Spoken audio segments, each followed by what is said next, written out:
புணரியல். புணரியல் அப்படின்னா என்ன?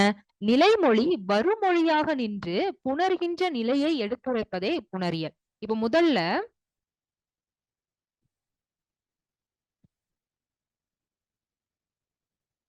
நிலைமொழினா என்ன அப்படிங்கறது பாத்திரலாம்.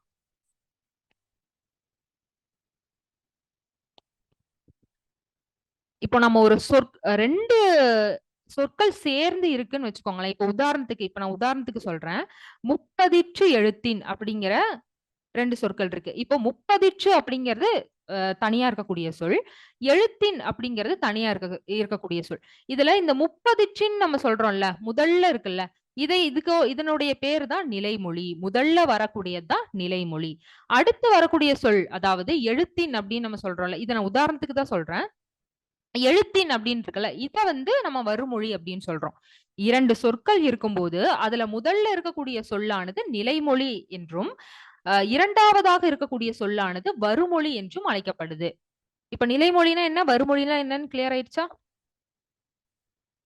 இப்ப நம்ம சொற்களை சொல்லும் போது, இப்ப புணர்ச்சியில நம்ம சொற்களை சொல்லும் போதே நிலைமொழி, இது நிலைமொழியும் வருமொழியும் இணையும் போது நிலைமொழியில இருக்கக்கூடிய ஈற்றெழுத்து. இப்போ நிலைமொழின்னு இப்ப நம்ம பார்த்துட்டோம். இந்த நிலைமொழியில இருக்கக்கூடிய ஈற்றெழுத்துன்னு நம்ம எதை சொல்றோம் அப்படின்னா ரூ.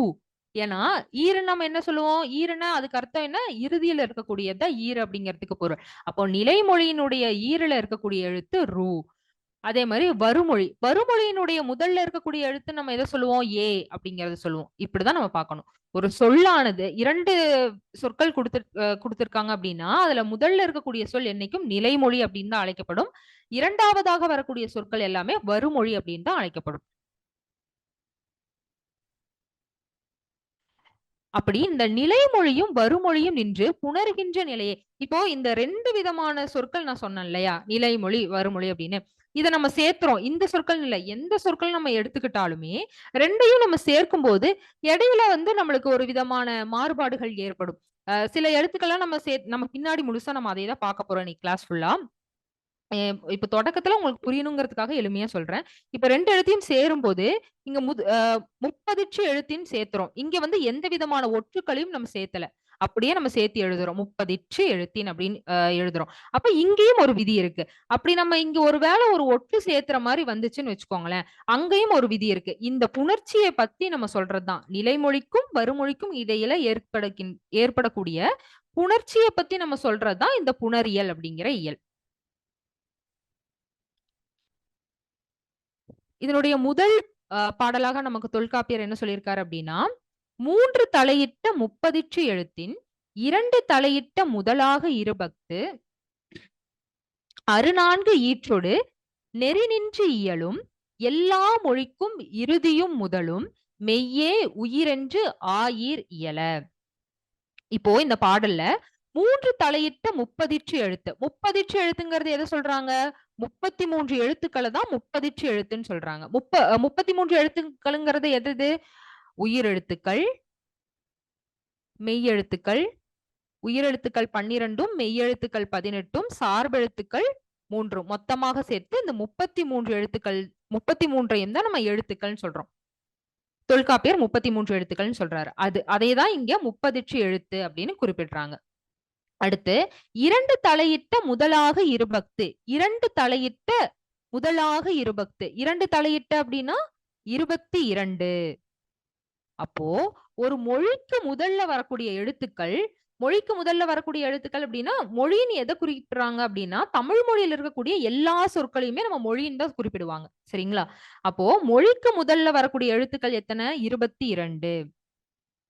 அதே மாதிரி அறுநான்கு ஈற்றோடு நெறி நின்று இயலும். ஈற்றோடுங்கிறது என்ன சொன்னோம்? இறுதியை தான் நம்ம ஈற்று அப்படின்னு சொல்றோம். அப்போ மொழியினுடைய இறுதியில வரக்கூடிய எழுத்துக்கள் 24.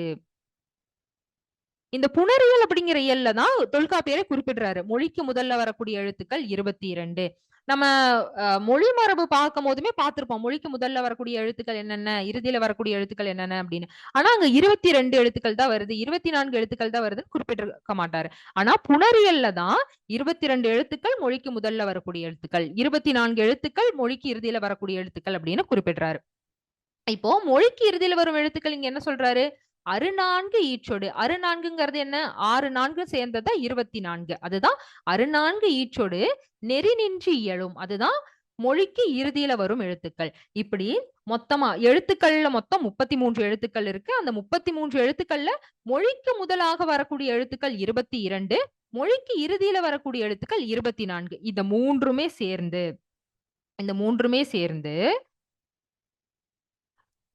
இந்த மூன்றிலும் ஏற்படக்கூடிய புணர்ச்சிகளை தான், புணர் நிலைகளை தான் நம்ம இந்த புணரியல்ல பாக்குறோம். அப்படி இந்த 3 எழுத்துக்களும் சேரும்போது எல்லா மொழிக்கும் இறுதியும் முதலும் மெய் உயிர் என்று ஆயீர் இயல. அதாவது நம்ம தமிழ்ல எழுதக்கூடிய எல்லா மொழிக்கும், எல்லா சொற்களுக்கும் முதல்லையும் இறுதியிலையும் வரக்கூடியது வந்து மெய்யாகவோ, மெய்யெழுத்தாகவோ இல்லைன்னா உயிரெழுத்தாகவோ தான் இருக்கும் அப்படின்னு இந்த நூற்பால குறிப்பிடுறாரு. இப்ப நம்ம ஒன்னொன்னா பார்க்கலாம். எல்லா மொழிக்கும் இறுதியும் முதலும் மெய்யே உயிரென்று ஆயீர் இயல அப்படின்னு. அதுக்கான பொருள் என்ன அப்படின்னா, எந்த ஒரு மொழியாயினும், எந்த ஒரு மொழினா தமிழ் மொழியில இருக்கக்கூடிய எந்த ஒரு சொல்லாக இருந்தாலும் அந்த சொல்லானது, அந்த மொழியானது உயிரையோ மெய்யையோ முதலும் இறுதியாக கொண்டு அமையும். இப்ப நம்ம எந்த ஒரு சொல்ல நம்ம எழுதினாலுமே அந்த சொல்லினுடைய முதல் எது? இதுதான் முதல். அதனுடைய இறுதி எது? இதுதான் இறுதி. அது இரண்டுமே ஒன்னா உயிரெழுத்த கொண்டு அமையும், இல்லைன்னா மெய்யெழுத்த கொண்டு அமையும் அப்படின்னு சொல்றாங்க. அது வந்து ஒரு 4 வகையில தான் அமையும். இந்த 4 வகையில தான் அமையும். என்னென்ன? உயிர் முதல் உயிரீறு. உயிர் முதல் உயிரீறுனா, இப்போ இந்த ஒரு சொல் இருக்கு அப்படின்னா, இந்த சொல்லினுடைய முதல் எழுத்துங்கிறது இங்க என்ன? ஆ. ஆங்கிறது என்னவா? ஆங்கிறத நம்ம என்ன குறிப்பிடுவோம்? உயிரெழுத்துன்னு குறிப்பிடுவோம். அப்போ ஒரு சொல்லினுடைய முதல்ல உயிரெழுத்து வரும். அடுத்து ஒரு சொல்லினுடைய இறுதி. இப்ப நம்ம லைன்னு சொல்லக்கூடாது. இந்த லைய வந்து நம்ம எப்படி பிரிப்போம்? இல்லும் ஐயும் சேர்ந்தது தான் நம்ம லைன்னு சொல்லுவோம். அப்போ இங்க இல்லும் ஐயும் சேரும்போது இங்க ஐங்கிறது இறுதியா வருதா? ஐங்கிறது என்ன சொல்றோம்? உயிர் எழுத்து சேர்ந்ததா ஐ.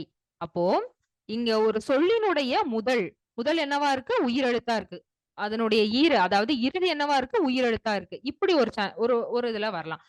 ஒரு சொல்லினுடைய முதல் வந்து உயிராகவும், ஒரு சொல்லினுடைய வந்து உயிராகவும் வரும். அடுத்து எப்படி வரும் அப்படின்னா, ஒரு சொல்லினுடைய முதல் எழுத்தானது உயிராகவும், அதனுடைய ஈரானது அதாவது இறுதி எழுத்தானது மெய்யாகவும் வரும். இப்ப நம்ம இங்க பாத்தீங்கன்னா இந்த சொல்லுல உங்களுக்கு தெரியும். ஈங்கிறது என்ன? உயிர். இல்லுங்கிறது என்ன? மெய். அப்போ முதல்ல என்ன பார்த்தோம்? உயிர் முதல் உயிரீராக வரும். உயிர் முதல் மெய்யீராக வரும். இல்ல அப்படின்னா மெய் முதல் மெய்யீராக வரும். மெய் முதல் மெய்யீருனா அதனுடைய முதல் வந்து மெய்யெழுத்தாக இருக்கும். அதனுடைய ஈரும் மெய்யெழுத்தாக இருக்கும். அப்போ இங்க வந்து கா அப்படிங்கிறது எப்படி மெய்யீருன்னு சேர்ந்துச்சு அப்படின்னா, காவை நம்ம பிரிச்சோம் அப்படின்னா இக்கும் ஆவும் சேர்ந்ததா நம்ம கா அப்படின்னு சொல்லுவோம். அப்ப இங்க முதல்ல இருக்கக்கூடியது என்ன? மெய்யெழுத்து. அப்ப இங்க மெய்யுங்கிறது தானே முதல்ல வந்திருக்கு. அதே மாதிரி இந்த சொல்லுல இறுதியில வரக்கூடியது என்ன? இல். அப்ப இல்லும் ஒரு மெய் தான். அப்போ மெய்ய முதலாக கொண்டு இல்லைன்னா மெய்ய இறுதியாக கொண்டு வரும். அடுத்து எப்படி வரும் அப்படின்னா, மெய்ய முதலாகவும் உயிரெழுத்த ஈராகவும் கொண்டு வரும். இங்க இவ்வுங்கிற வாங்கிறத நம்ம எப்படி பிரிக்கலாம்? இவ்வும் ஆவும் சேர்ந்து வரக்கூடியதுதான் வா அப்படின்னு பிரிப்போம். அப்போ இவ்வும் ஆவும் சேர்ந்து வரக்கூடியதுதான் வா அப்படின்னா, இங்க இருக்கக்கூடிய அப்படிங்கிறது ஒரு மெய்யெழுத்து. அடுத்து இருக்கக்கூடிய எழுத்து என்ன? லை. லைங்கிறத நம்ம எப்படி பிரிப்போம்? இல்லும் ஐயும் சேர்ந்ததுதான் லை. அப்ப இதுல இறுதியாக இருக்கக்கூடியது என்ன? ஐ. ஐங்கிறது என்ன? உயிர். அதுதான் இங்க குறிப்பிட்டிருக்காங்க. மெய் முதல் உயிரீறு.